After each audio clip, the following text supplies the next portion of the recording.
Hello again. Here we are back in Genesis, learning about Noah. Now, we talked last week that God had realized that the people on earth had very wicked hearts. And because of that, he decided that he needed to sort of restart things. So he asked Noah to build an ark. Asked Noah, a man who had never seen rain before, wasn't really sure even what boats were for, but he built it just as the Lord commanded him, and he built this ark. Now, the ark, this big box, which is another way of thinking about an ark, this big package container was built big enough so that it could house two of every animal. But he also said, I want you to take a male and a female of each of all the animals that need to be on land. And I also need you to take 7 pairs of animals that are ones that are especially good to have around people. He called them the clean animals, which would be animals that later on could probably be used for food. That would be things like cows and chickens and sheep and those kinds of things. So Noah was obedient and built this ark.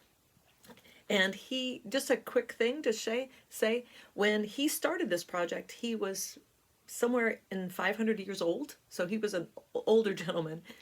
And he was about 600 years old when the Lord said, I need you to get all the animals and the food and everything in the ark because it's time for the flood.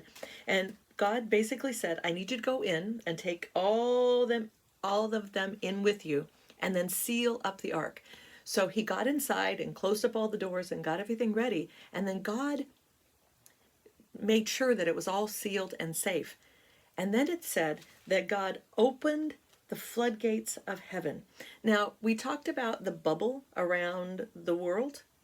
I think that at this point, that bubble popped and all that water came down and caused this flood that flooded the entire world. And it rained for 40 days and 40 nights. Some people have said that it probably was like standing in a shower, just with like water coming down constantly for 40 days and in 40 nights. And in that 40 days and 40 nights, all of the water, all of the earth was covered to the point where it was above all the mountains. And everything that breathed air on the earth that lived on land died, except those creatures that lived in the water and those creatures that were on the ark with Noah. Now, God was gracious and took care of Noah, but can you imagine how stressful that must have been? How hard that must have been to realize that you were the only people left on the earth, that this rain was going on and on and on, and that everything you knew was going to be changed and different. Imagine having to be in an ark with all those animals and having to take care of them. And when we talk about animals, all animals, so lions and tigers and bears, oh my, all of those things were on that ark. But I do believe that God must have had a way to keep them calm, and maybe they went into hibernation. I'm not sure. But he had a way to keep them safe because he knew that that was how he was going to continue to have life on the earth. And we can all trace ourselves back to Noah. Now, to remember our story about Noah, because we're going to stop right here, I'm going to leave him on the ark because it rained for 40 days and 40 nights, but that's not the end of the story. So we'll talk more about that next week. So just to remind us about the process that Noah had to go through, I wanted to give you a chance to build your own ark. Okay, hopefully this won't be stressful. Hopefully it won't have those kinds of things. The first thing is I gave you a whole bunch of blank stickers. And what I suggest you do is you draw animals on your stickers. And then when you peel off the animal, off the sticker, you can take one of the paper clips that I gave you, and you can just push so that half is on one side of the paper clip and the other side is the other half of the paper clip.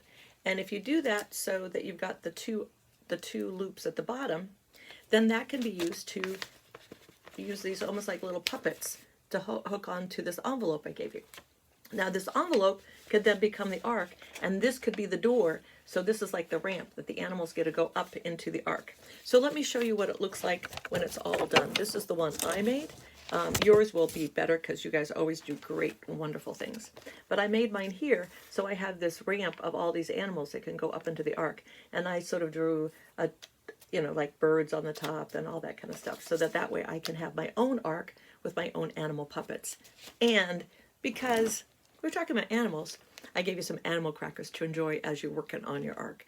And remember, as stressful as this must have been, Noah still was obedient to God and knew that God was in control.